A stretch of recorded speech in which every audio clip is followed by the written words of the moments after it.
Assalamualaikum warahmatullahi wabarakatuh. Sampurasun. Yang saya hormati Saudara Ketua, Wakil Ketua, dan anggota DPRD Provinsi Jawa Barat yang masih nampak segar dan ceria menjalankan ibadah puasanya.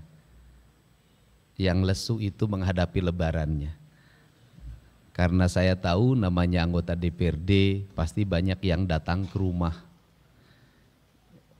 untuk ingin dibahagiakan menjelang Hari Raya Idul Fitri.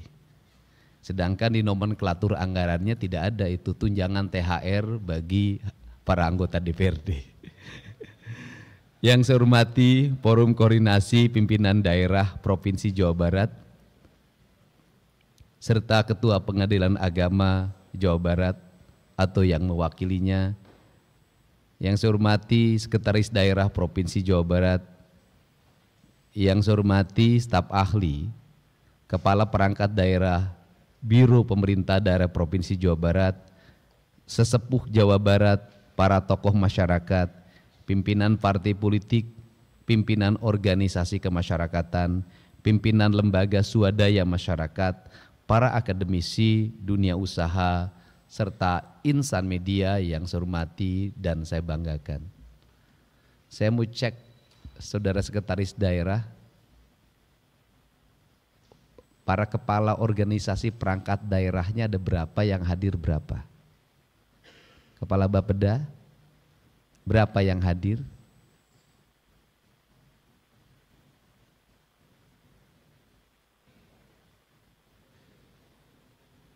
Ya, berdiri. Ya, saya pikir tidak lengkap, silahkan, karena yang nanti dipertanggungjawabkan adalah pekerjaan saudara-saudara yang sudah dikerjakan. Saya ucapkan terima kasih. Puji dan syukur kita panjatkan kehadirat Allah Subhanahu wa Ta'ala, Tuhan yang Maha, karena atas berkat limpahan rahmat dan karunia-Nya kita dapat hadir pada hari ini untuk menyampaikan laporan keterangan pertanggungjawaban LKPJ Gubernur Jawa Barat tahun 2024. Salawat dan salam senantiasa tercurah kepada Kanjeng Rasulullah SAW, kepada keluarga dan para sahabatnya, para pengikutnya, dan kita semua sebagai umatnya yang senantiasa menauladani apa yang menjadi jejak dan risalah kehidupannya. Pagi hari ini juga saya nyampaikan ucapan terima kasih pada seluruh jajaran DPRD Provinsi Jawa Barat, ketua, para wakil ketua, dan seluruh anggota pemerintah Provinsi Jawa Barat, walaupun usia pemerintahannya baru mencapai 30 hari, efektif kerjanya baru 13 hari karena dipotong acara Ritet di Magelang. Salah satu hal kebijakan yang kami ambil pada 2 hari yang lalu adalah membebaskan tunggakan pajak kendaraan bermotor bagi seluruh masyarakat di Provinsi Jawa Barat. Mungkin orang akan bertanya, kenapa harus mengorbankan tunggakan yang mungkin bisa mencapai sekitar 30 miliar, 30 triliun tunggakan. Tetapi justru saya melihat terbalik. Mereka tidak membayar itu karena tidak mampu membayar tunggakan yang lalu. Akhirnya makin bertumpuk. Daripada makin bertumpuk mereka tidak bayar tunggakan dan tidak bayar pajak tahun 2025, saya lebih memilih untuk memotong cerita masa lalu tetapi membangun cerita masa depan. Dan bisa dilihat hari ini progres orang menjelang lebaran biasanya sepi ke kantor Samsat. Hari ini penuh sesak sejak pagi dan kenaikannya mencapai 30-40%. Saya yakin dalam setahun ke depan sisa waktu sekitar 9 bulan, justru pajak kendaraan bermotor akan mengalami lonjakan, prediksi saya sekitar 30% kenaikan pendapatan. Dan harapannya adalah ini memberikan implikasi pada membangun infrastruktur, dan saya katakan yang akan menjadi fokus ke depan setelah infrastruktur jalan provinsi adalah infrastruktur jalan kabupaten kota. Jalan kabupaten kota harus mendapat perhatian ke depan mengingat dana alokasi khusus untuk infrastruktur jalan itu hari ini hilang. Untuk itu diperlukan upaya-upaya yang keras, upaya-upaya yang luar biasa untuk menjawab seluruh tantangan kebutuhan masyarakat.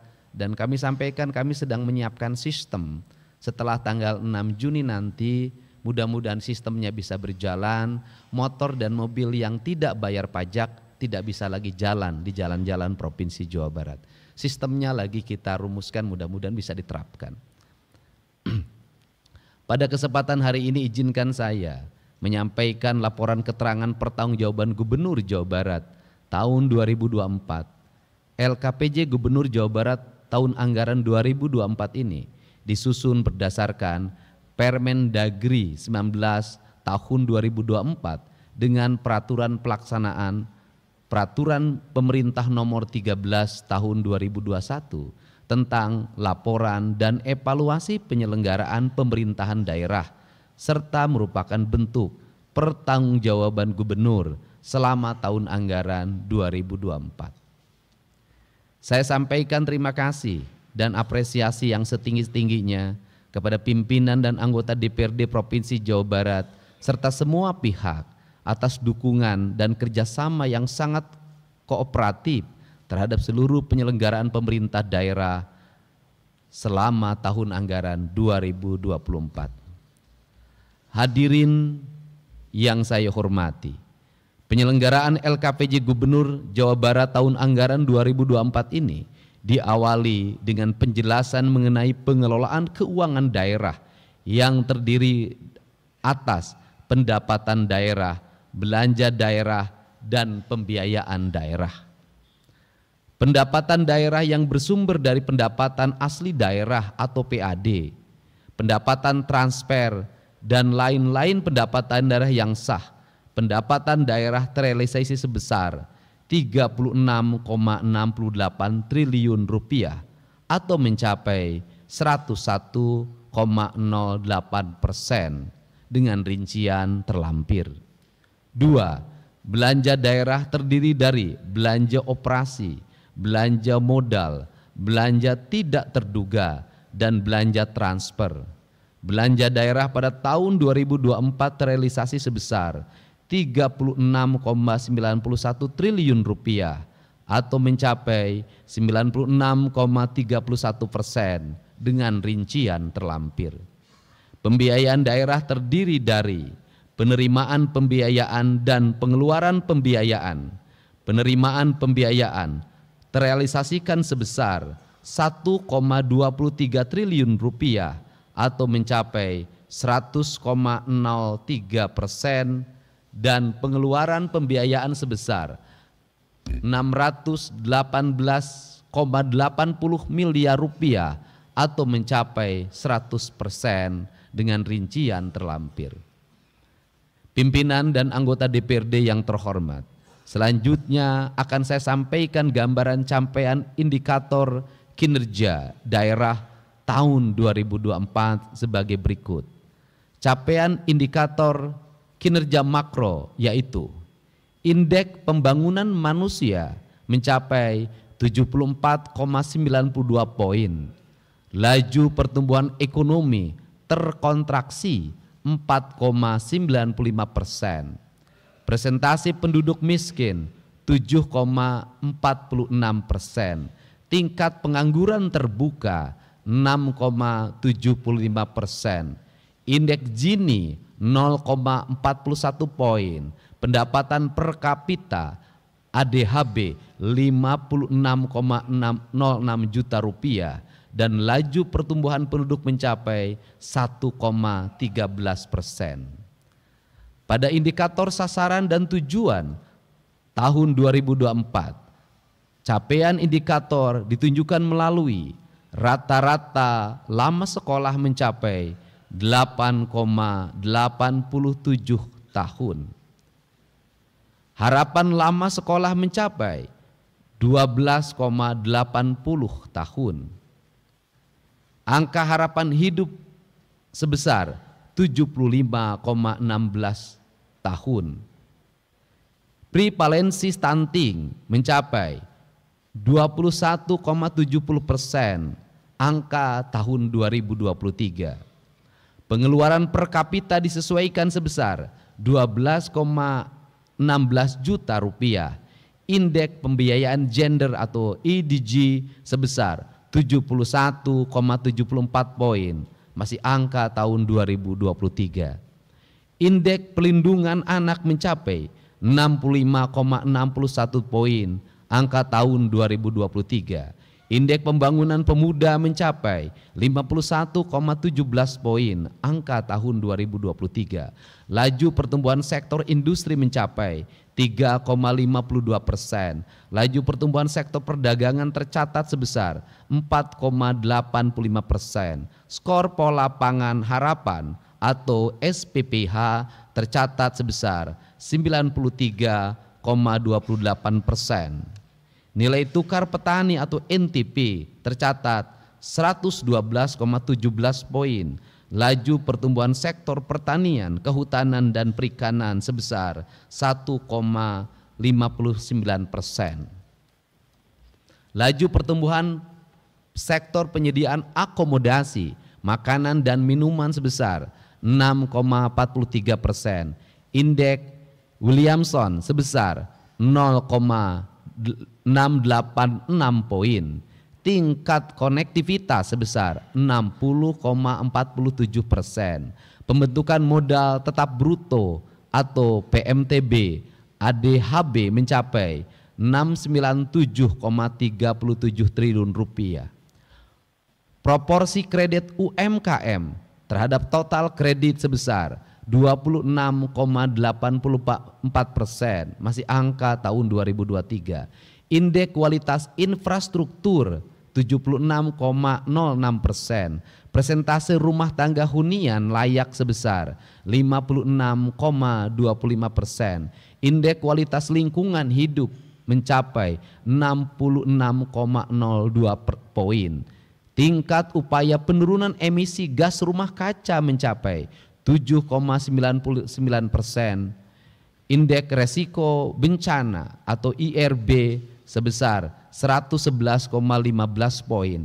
Indeks desa membangun mencapai 0,8012 poin. Indeks demokrasi Indonesia mencapai 83,04 poin, angka tahun 2023. Indeks reformasi birokrasi mencapai nilai 93,08, dalam kurung mencapai A. Indeks inovasi daerah sebesar 81,27 poin. Ini yang menjadi sorotan untuk ke depan adalah indeks birokrasinya sudah A. Tapi indeks birokrasi A ini tidak akan memiliki makna apapun manakala kemiskinan masih tinggi, laju pertumbuhan penduduk masih tinggi, laju pertumbuhan ekonomi masih rendah, kemudian lamanya sekolah masih 8 tahun. Karena bagi saya ukuran layanan birokrasi bukan pada administrasi birokrasi, tapi pencapaian pembangunan itu sendiri sesungguhnya itu layanan birokrasi yang sebenarnya. Indeks daerah, indeks inovasi daerah sudah disampaikan tadi.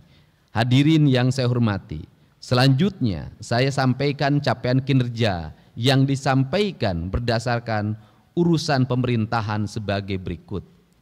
Urusan pemerintahan wajib pelayanan dasar meliputi urusan pendidikan, ditunjukkan dengan realisasi angka partisipasi sekolah atau APS usia 16 sampai 18 tahun sebesar 71,15%.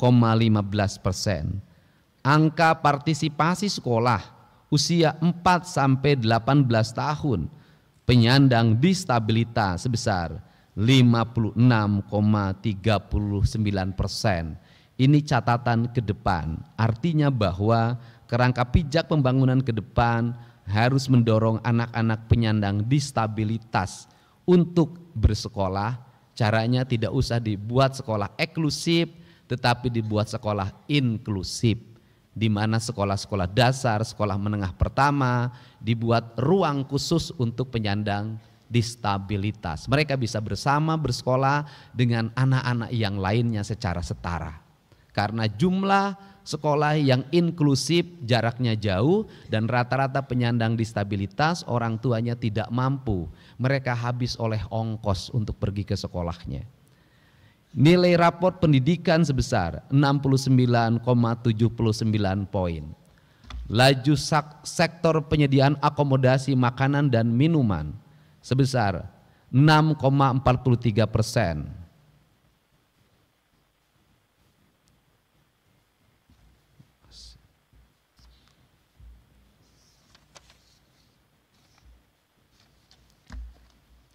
Urusan kesehatan ditunjukkan dengan realisasi angka harapan hidup sebesar 75,16 tahun.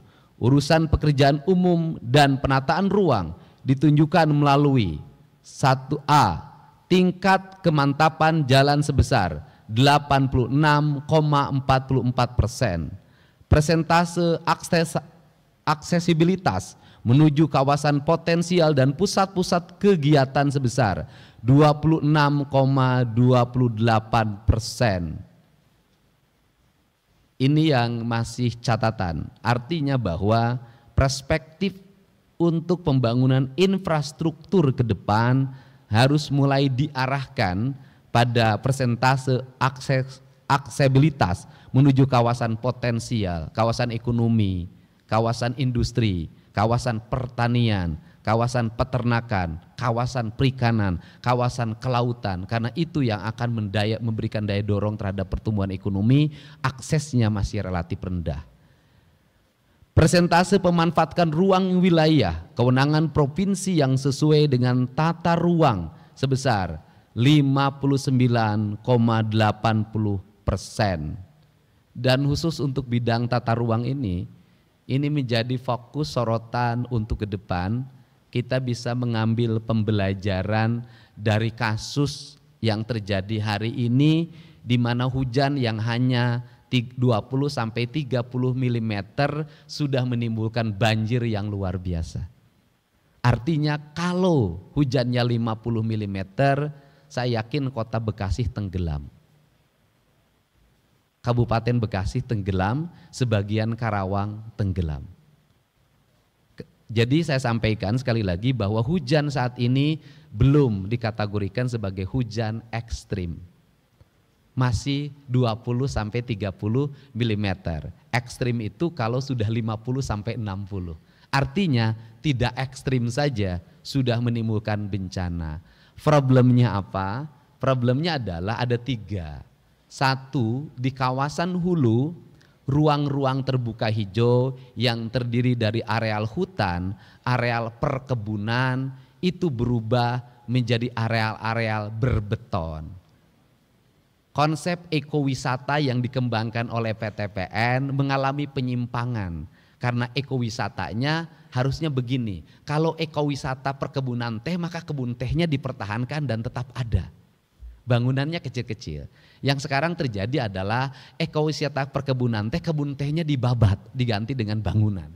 Sehingga Gubernur Jawa Barat mengeluarkan peraturan gubernur yang isinya larangan pembangunan perubahan kawasan pertanian, perubahan kawasan kehutanan, perubahan kawasan daerah aliran sungai, dan perubahan kawasan perkebunan. Dan ini akan berdampak pada tata ruang yang nanti akan disesuaikan dengan kabupaten kotanya. Nah kemudian yang kedua ini saya sampaikan juga, ini penting. Yang kedua adalah daerah aliran sungainya mengalami pendangkalan dan penyempitan. Bahkan sudah banyak yang bersertifikat hak milik. Ini yang menjadi sorotan utama dengan Kementerian PUPR. Kemudian yang berikutnya adalah banyak sekali perumahan-perumahan yang dibangun di atas sawah produktif dan berada di tengah sawah dan berada di pinggir sungai, sehingga wajar kalau ada rumah yang terendam sampai gentingnya. Dan ini Ini juga harus dipikirkan dengan agar ini selaras dengan konsep pengembangan 3 juta rumah. Karena pengembangan 3 juta rumah, apalagi rumahnya sederhana, pasti ingin mendapatkan tanah yang murah. Dan tanah yang paling murah yang bisa didapat hanya tanah sawah. Ini yang harus menjadi bahan perhatian kita semua dalam pengembangan tata ruang. Dan tadi pagi saya sampaikan ke kepala bidang tata ruangnya, tolong hal yang terlihat saja dibenahi. Kalau Bapak pergi ke Garut, itu di sebelah kanan Nagreg itu ada jembatan di bawah kolong. Yang masuk itu di bawah kolong ada jembatan di terowongan, di sebelah kanannya kan penambangan. Di sebelah kirinya penambangan, di bawah penambangan. Coba hitung, nanti minta ITB untuk menghitung takaran penambangan itu. Apakah kalau batu-batunya lepas akan berdampak enggak pada jembatan yang di terowongan itu? Mungkin enggak jembatannya roboh.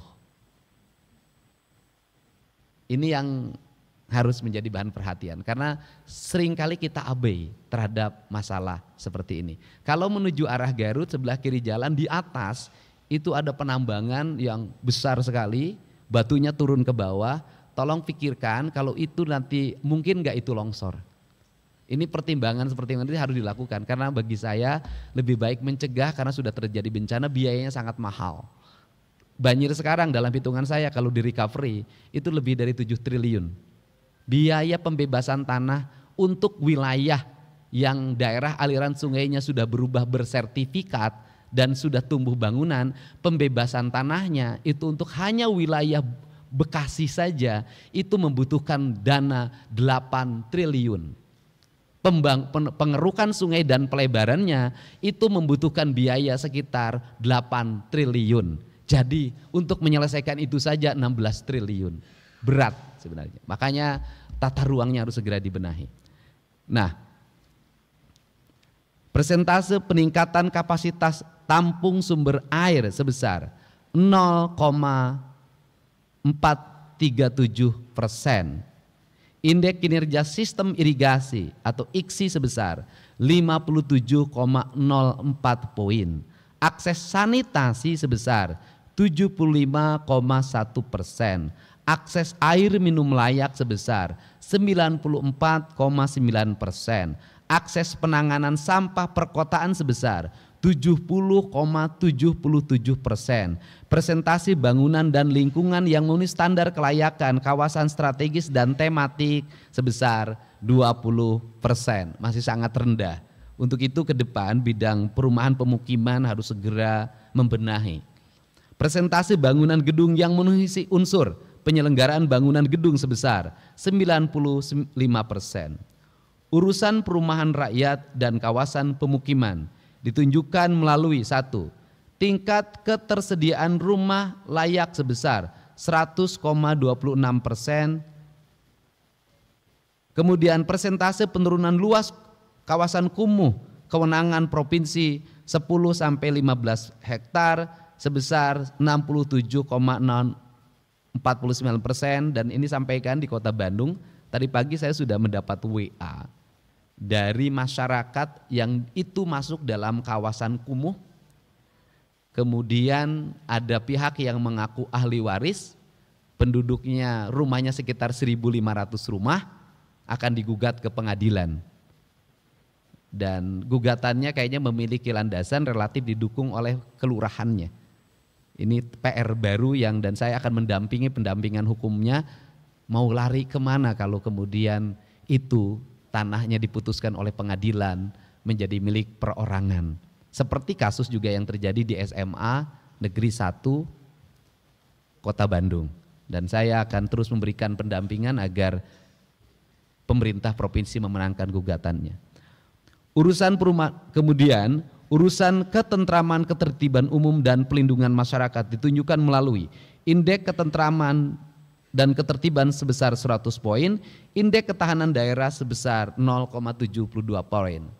Hal yang hari ini menonjol adalah orang tidak merasa tentram karena banyaknya orang yang mengaku sebagai ormas, yang mengaku sebagai LSM, yang sudah secara terang-terangan melakukan intimidasi. Di Kota Bekasi kemarin ada security yang diintimidasi. Di Kabupaten Bekasi, salah satu ormas menaburkan sampah di depan kantor dinas kesehatan, walaupun sudah minta maaf. Tadi malam, Satuan Serse Polres Subang menangkap 6 orang yang melakukan pemerasan di kawasan industri Surya Cipta, yang di situ ada perusahaan mobil listrik BYD yang akan merekrut 16.000 tenaga kerja. Dan kemarin seluruh problemnya sudah selesai, akses tol nanti hari Senin akan kita bicarakan, listrik sudah terkoneksikan, dan tahun ini rekrutmen akan segera dilaksanakan.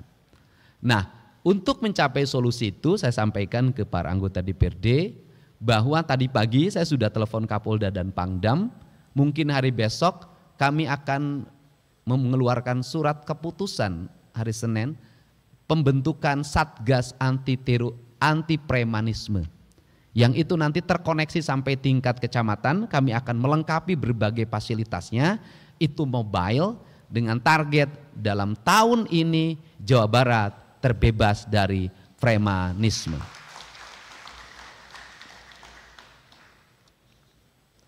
Urusan sosial, realisasi tahun 2024 ditunjukkan melalui indeks kesejahteraan sosial sebesar 44,57 poin. Urusan pemerintahan, nah ini urusan sosial, ada yang kasat mata. Di jalan-jalan menuju gedung DPRD ini, di perempatan-perempatan masih banyak orang yang minta-minta, orang yang ngamen.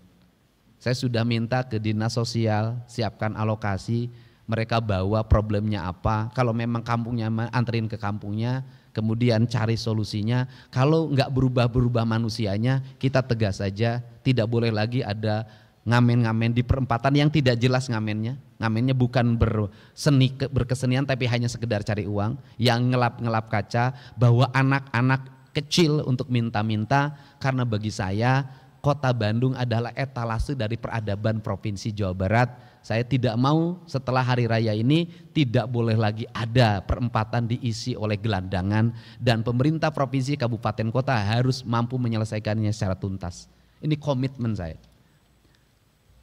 Kemudian urusan pemerintahan wajib non pelayanan dasar meliputi urusan tenaga kerja, ditunjukkan melalui persentase pencari kerja diberdayakan sebesar 76,61%, tingkat pelindungan tenaga kerja sebesar 38,27%, masih rendah.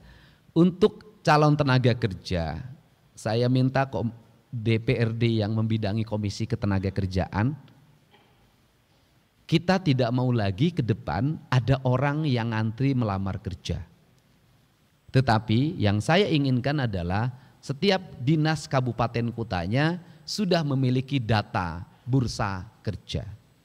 Seluruh angkatan kerja ada di datanya, dan kemudian perusahaan yang akan merekrut tidak usah mengumumkan pendaftaran calon tenaga kerja. Cukup mengakses nama-nama yang dibutuhkan di perusahaan itu, kemudian diseleksi, setelah diseleksi baru mereka mengurus persyaratan kerja. Saya ingin persyaratan kerja itu diurus setelah dia dinyatakan sebagai calon tenaga kerja. Karena kalau persyaratan kerja dibuat ketika melamar kerja, orang tidak punya duit harus ngurus persyaratan tenaga kerja. Dan ongkosnya juga mereka tidak punya. Tapi kalau kemudian perusahaan mengakses langsung ke bursa kerja, maka di situ akan sangat cepat melakukan proses rekrutmennya. Yang kedua, ini disampaikan, percaloan kerja, tenaga kerja di Jawa Barat sangat tinggi. Banyak sekali oknum, baik oknum aparatur, oknum karang taruna, oknum ormas, oknum LSM, oknum aparat desa, dan oknum manajer personalianya bekerja sama melakukan rekrutmen, dan di situ berbayar. Angka pembayarannya itu dari kisaran 3 juta sampai 30 juta per orang. Dan itu dilakukan secara terbuka. Untuk itu saya sampaikan bahwa tahun ini tidak boleh lagi terjadi percaloan tenaga kerja.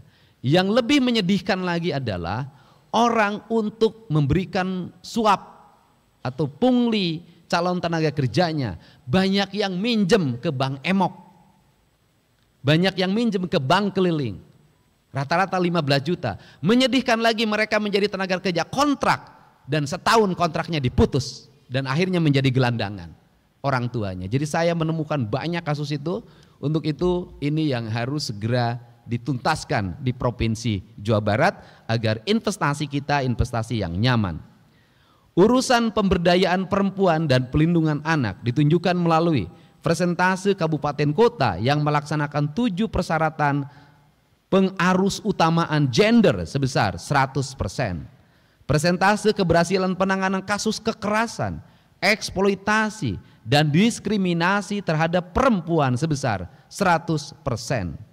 Tingkat penanganan kasus kekerasan, eksploitasi, dan diskriminasi atau KED terhadap anak sebesar 100%. Persentase kabupaten kota yang menerapkan klaster kabupaten kota yang layak anak sebesar 100%. Urusan pangan ditunjukkan melalui skor pola pangan harapan atau SPPH. Tingkat ketersediaan pangan sebesar 95,37 poin. Tingkat konsumsi pangan yang terdiri dari konsumsi energi sebesar 2.069,9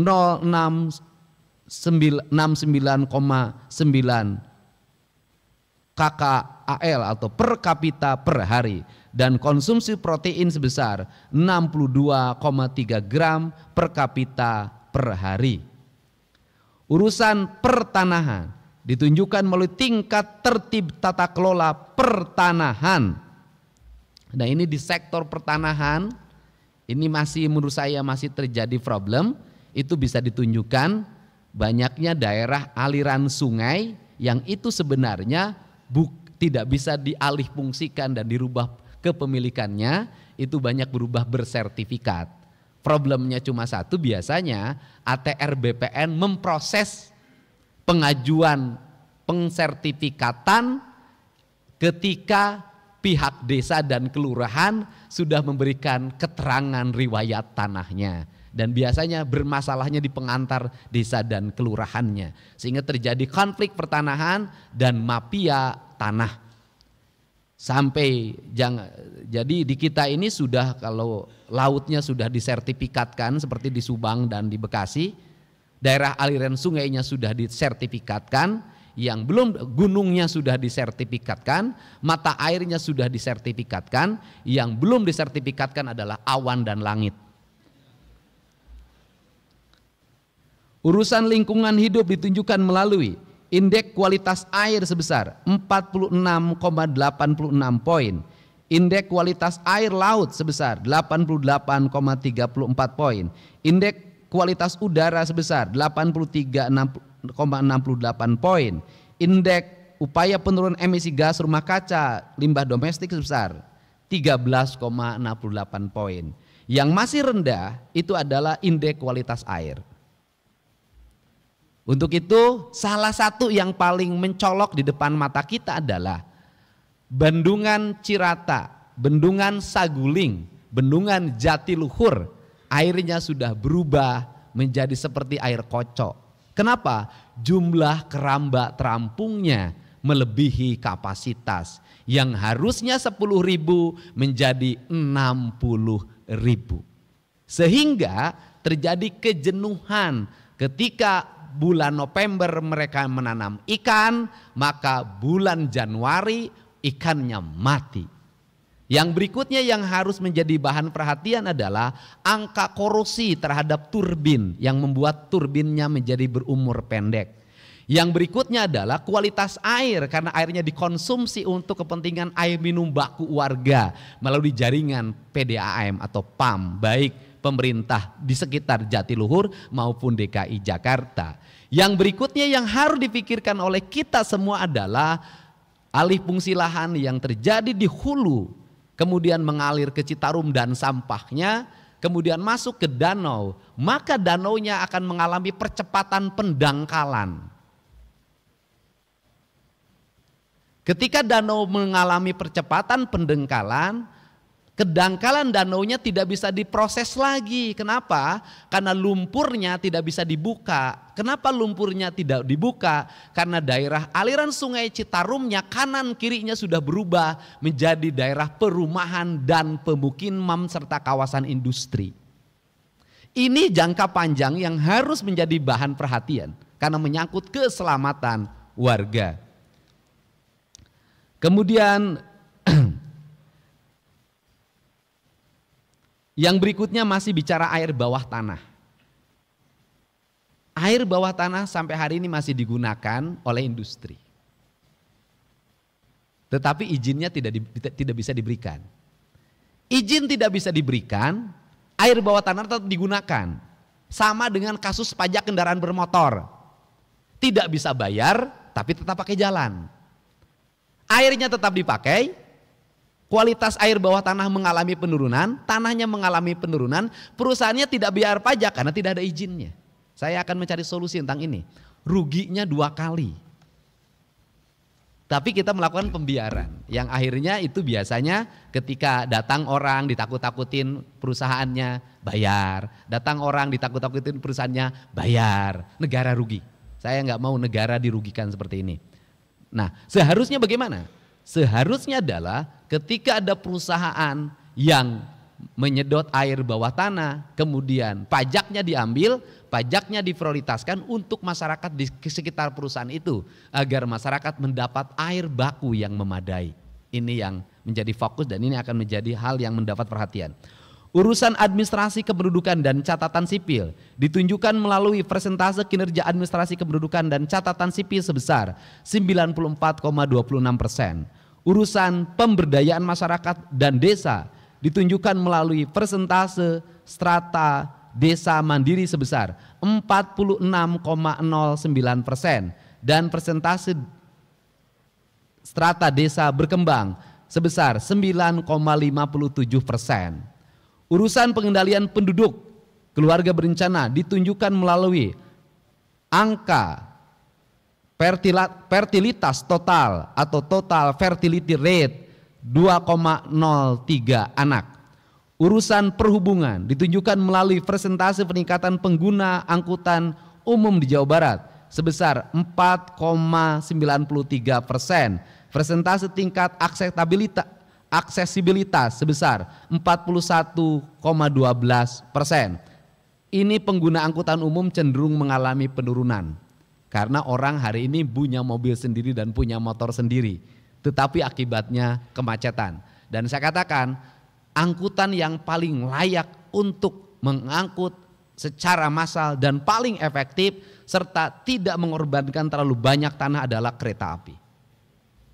Jadi misalnya di Kota Bandung mungkin ke depan kita kembangkan itu.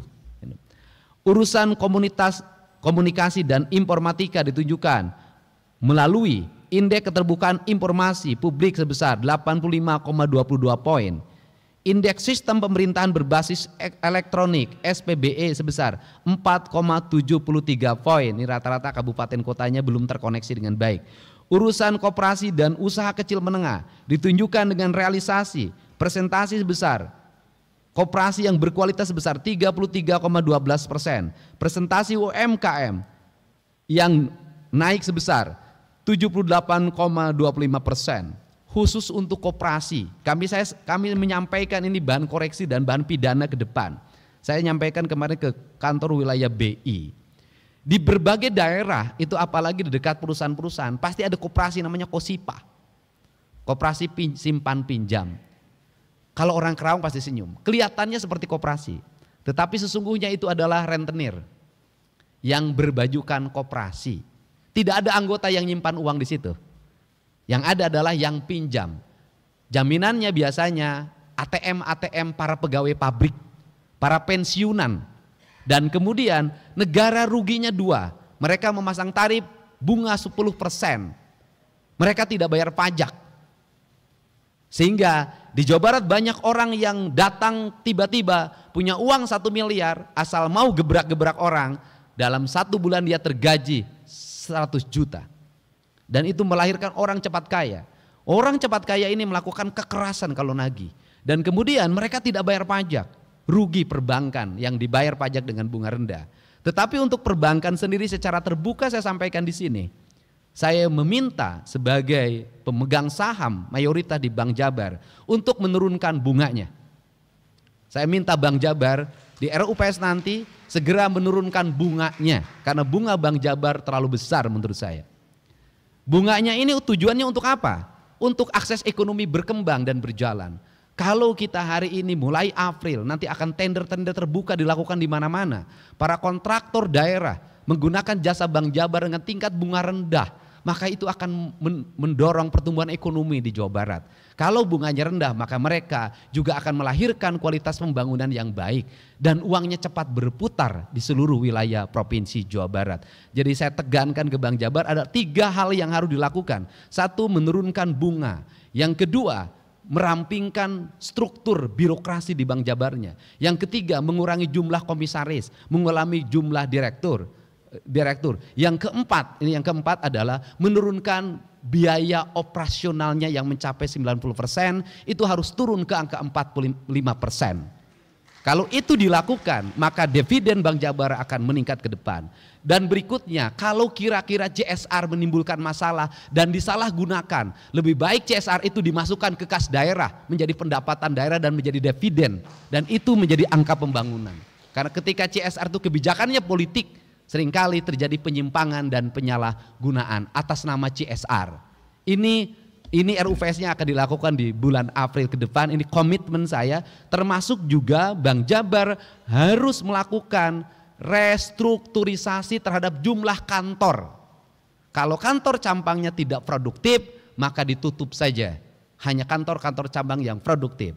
Dan kemudian titik tekannya adalah pembangunan, pengembangan, fasilitas yang baik justru harus ada di kantor-kantor cabang.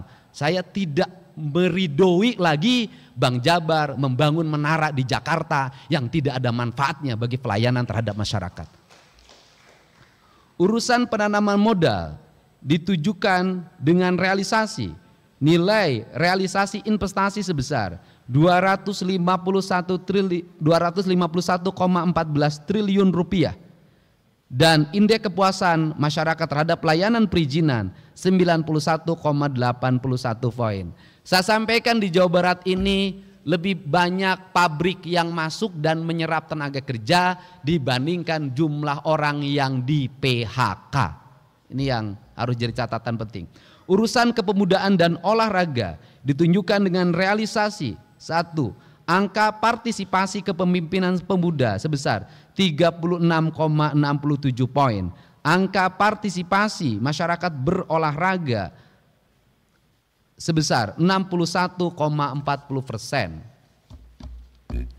Peringkat Jawa Barat pada multi event nasional termasuk peringkat 1 ya, juara PON ya. Urusan statistik ditunjukkan dengan tingkat kematangan penyelenggaraan statistik sektoral 3,07 poin. Urusan persandian ditujukan dengan indeks keamanan informasi yaitu indeks kami dengan 642 skor. Urusan kebudayaan, nah ini sandi ini yang paling dekat, yang paling banyak dipakai adalah sandi menjelang lebaran. Kalimat sandinya begini, ayak meren, itu sandi itu. Ini saya jelasin ya, pada waktu ada kepala desa yang menentang ketika daerah aliran sungainya di Gabus Bekasi itu dibongkar. Saya menyatakan ke kadesnya, oh ini nggak ada sewa-sewaan segala macam. Saya katakan ayak meren. Ternyata 2 hari setelah itu saya menemukan orang Sumedang tinggal di bantaran sungai itu membeli tanah di daerah aliran sungai itu sewa 1 juta per meter. Dia sewa 7 juta per meter per tahun. Jadi bantaran sungai itu kenapa penuh dengan rumah, dengan toko, ayak meren. Itu bayangkan kalau di Bekasi itu ada 1.000 bangunan kali 1 juta, berapa puluh miliar itu uang yang beredar. Makanya mereka menolak dibongkar dan saya dianggap otoriter karena ayak merennya terganggu. Nah, urusan Perpustakaan ditujukan dengan indeks pembangunan literasi masyarakat sebesar 72,76 poin. Nilai tingkat kegemaran membaca masyarakat 75,07 poin. Urusan kebudayaan ditujukan dengan persentase pemajuan kebudayaan Jawa Barat sebesar 38,39 poin. 39%. Ini kebudayaan itu jangan dipahami kesenian, arsitektur itu kebudayaan, perilaku hidup manusia itu kebudayaan. Kemudian perpustakaan itu kebudayaan, tata ruang itu kebudayaan, makanan itu kebudayaan, bahasa itu kebudayaan, seni itu kebudayaan. Jadi orang yang kebudayaan maju itu adalah orang yang mengalami perkembangan pengetahuan, perkembangan tata ruang, perkembangan industri, perkembangan UMKM dan seluruh perkembangan itu memiliki nalar kebudayaan, yaitu nalar kearifan lingkungan, itu nalar utamanya. Bahasa sederhananya nalar karuhur sirungan kahandap akaran. Urusan kearsipan ditunjukkan dengan nilai laporan audit kearsipan internal baik sebesar 38 perangkat daerah dan tingkat keberadaan dan keutuhan arsip sebesar 100%. Pimpinan dan anggota DPRD yang saya hormati, urusan pemerintahan pilihan yang dilaksanakan oleh pemerintah daerah Provinsi Jawa Barat meliputi urusan kelautan dan perikanan ditujukan dengan realisasi PDRB sektor kelautan dan perikanan sebesar 25 triliun 101 miliar 25 miliar 101 juta 65 miliar rupiah. Urusan pariwisata ditujukan dengan realisasi presentasi peningkatan kunjungan wisata mancanegara ke Jawa Barat sebesar 69,10%. Persentase peningkatan kunjungan wisatawan Nusantara ke Jawa Barat sebesar 3,00%. Jadi yang datang ke Jawa Barat itu kebanyakan orang Jawa Barat. Yang dari luarnya hanya 3,00%. Sehingga ketika saya menyampaikan larangan studi banding, yang protesnya dari Jawa Tengah. Jadi orang Jawa Barat banyak yang pikniknya ke Jawa Tengah. Dan yang paling menarik lagi adalah ketika saya membuat larangan studi banding bagi anak sekolah, yang protesnya penyelenggara industri kepariwisataan. Artinya bahwa penyelenggara industri kepariwisataan di Jawa Barat hari ini ngandelin anak sekolah. Dan anak sekolah itu orang tua meraih uang untuk pergi pikniknya dengan alasan studi banding, rata-rata banyak yang pinjem uangnya ke tetangga atau ke bank-bank gelap. Ini riset saya. Rata-rata tinggal wisatawan mancanegara 2,61 hari, sangat sebentar. Rata-rata lama tinggal wisatawan Nusantara 1,32 hari, sangat sebentar. Urusan pertanian ditujukan dengan program jumlah produksi tanaman pangan hortikultura sebesar 16.575.477 ton, angka sementara. Laju peningkatan produktivitas komoditas perkebunan sebesar 1,58%. Nilai tukar usaha perkebunan rakyat sebesar 109,3 poin. Nilai tambah produksi perkebunan sebesar 51,77%. Dan produksi komunitas peternakan daging telur susu sebesar 2.167.697 ton, angka sementara. Urusan kehutanan ditujukan dengan indeks kualitas tutupan lahan sebesar 42,07 poin, sudah mengkhawatirkan. Persentase penurunan emisi gas rumah kaca sektor kehutanan sebesar 39,81%. Persentase peningkatan produksi hutan sebesar 32,88%. Urusan energi dan sumber daya mineral ditujukan dengan tingkat upaya penurunan emisi gas rumah kaca sektor energi sebesar 7,61%. Jumlah konsumsi listrik di Jawa Barat sebesar 70,0064 GWh. Persentase usaha pertambangan yang menerapkan aspek teknis aspek pengusaha sebesar 56,67%. Dan persentase meningkatkan konservasi cekungan air tanah di Jawa Barat sebesar 34,78%, sangat rendah. Urusan perdagangan ditujukan dengan laju pertumbuhan ekspor non migas 3,47%, sangat rendah. PDRB sektor perdagangan sebesar 408,26 triliun rupiah. Urusan perindustrian ditujukan dengan realisasi PDRB industri pengolahan sebesar 1.168.000,55 rupiah. Urusan transmigrasi ditujukan melalui persentase transmigran yang ditempatkan 100%. Pimpinan dan anggota DPRD yang saya hormati, fungsi penunjang urusan pemerintahan yang dilaksanakan oleh pemerintah daerah Provinsi Jawa Barat. Fungsi penunjang perencanaan ditujukan dengan nilai komponen perencanaan kinerja dan penilaian atau SAKI provinsi sebesar 26,32%. Nilai komponen pengukuran kinerja dan penilaian SAKI provinsi sebesar 27,05 poin. Fungsi penunjang di bidang keuangan ditujukan dengan opini Badan Pemeriksa Keuangan terhadap laporan keuangan pemerintah daerah dengan kategori WTP. Persentase PAD terhadap pendapatan daerah sebesar 68,99%. Indeks kepuasan masyarakat atau IKM Bapenda sebesar 92,87%. Sangat tinggi. Fungsi penunjang bidang penelitian dan pengembangan ditujukan dengan realisasi persentase keterlibatan yang ditujukan oleh dokumen perencanaan daerah sebesar 100% dan persentase kematangan inovasi sebesar 79,77%.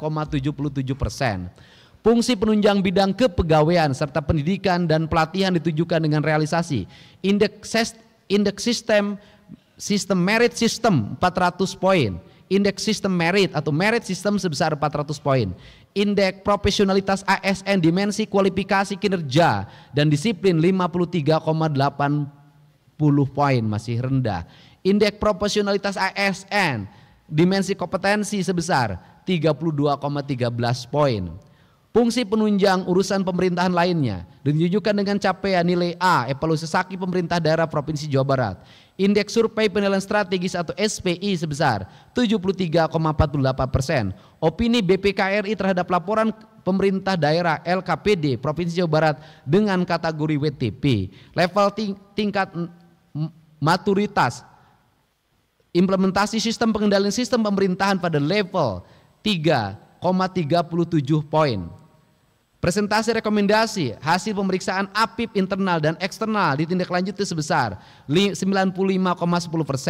Indeks kepuasan masyarakat atau IKM terhadap pelayanan badan penghubung sebesar 96,85 poin pada kategori yang sangat baik. Indeks kepuasan masyarakat sebesar 4,77 poin. Persentase masyarakat yang menerapkan hasil pembinaan kebebasan, kesetaraan dan kapasitas lembaga demokrasi sebesar 100%. Persentase penurunan potensi konflik sosial sebesar 100%. Nilai reformasi birokrasi jenderal sebesar 82,33 poin. Nilai kualitas kebijakan di bidang pemerintahan dan otonomi daerah sebesar 62,72 poin. Indeks kepuasan stakeholder terhadap pelayanan biro pemerintahan dan otonomi daerah sebesar 89,78 poin. Persentase produk hukum pemerintah daerah Provinsi Jawa Barat yang harmonis sebesar 100%.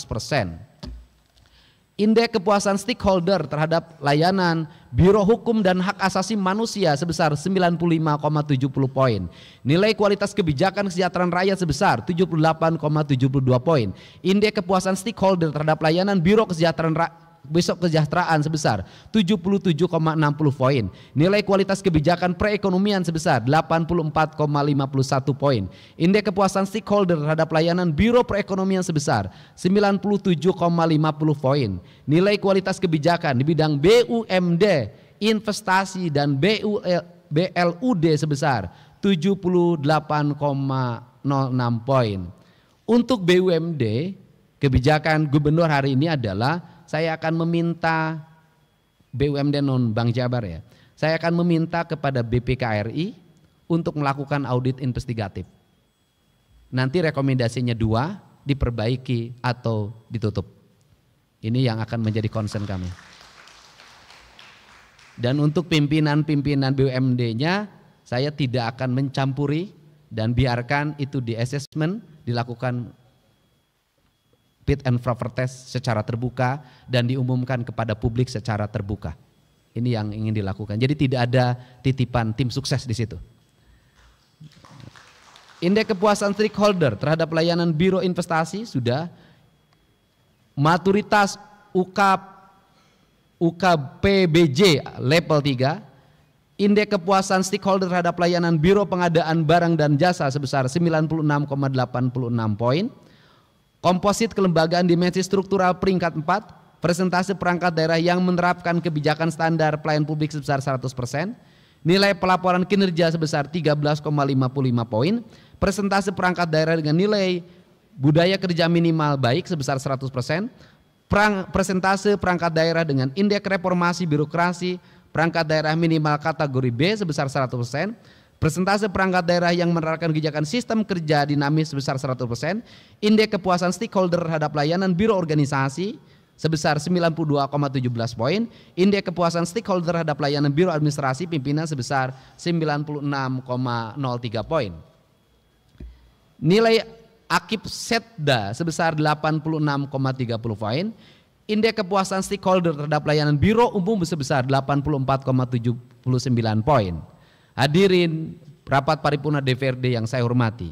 Selama tahun 2024 ini pemerintah Provinsi Jawa Barat, ini bukan prestasi saya, ini prestasi Pak B mungkin, meraih 151 penghargaan yang terdiri dari 135 penghargaan pemerintah, 10 penghargaan non pemerintah, 6 penghargaan lembaga internasional, dan 7 sertifikasi akreditasi nasional dan internasional.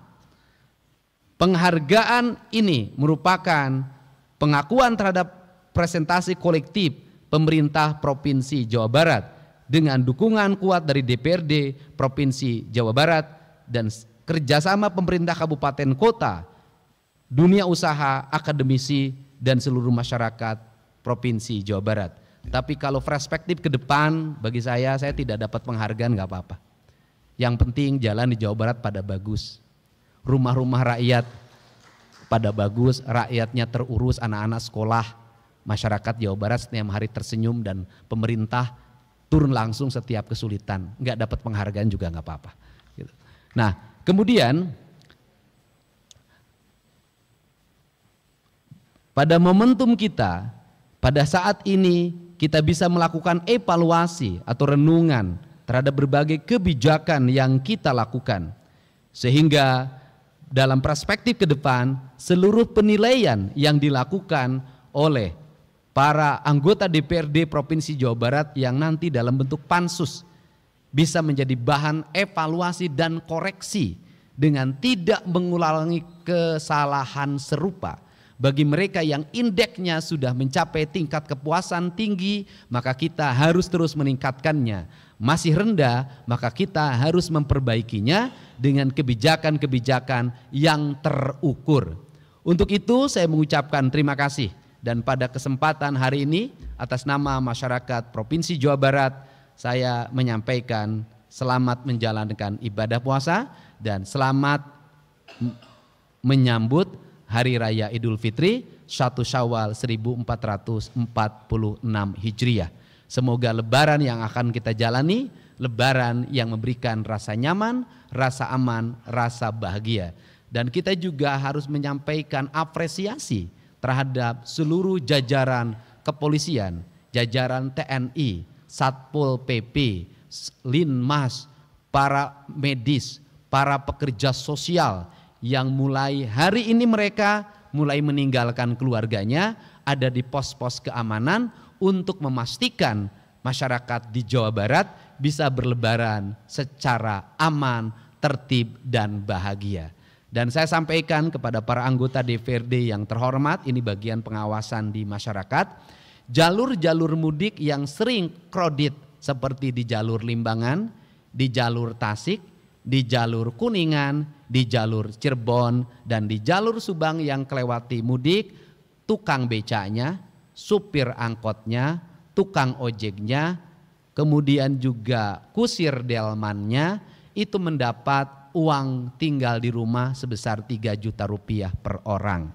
dan mereka mendapat alokasi 1,5 juta 2 hari sebelum hari raya dan 1,5 juta setelah hari raya. Mereka tidak bekerja dengan meninggalkan jalan yang mereka lalui, tetapi mereka bisa menikmati lebaran dengan baik. Ini solusi kami untuk mencegah kemacetan. Nah, untuk itu saya ucapkan terima kasih. Semoga Allah Subhanahu wa taala memberikan bimbingan dan perlindungan pada kita semua. Salam untuk keluarganya di rumah. Semoga kita semua bisa menjalankan lebaran dengan penuh rasa bahagia dan sukacita. Wallahu muwaffiq ila aqwamit thoriq. Assalamualaikum warahmatullahi wabarakatuh. Sampurasun. Sekali merdeka tetap merdeka.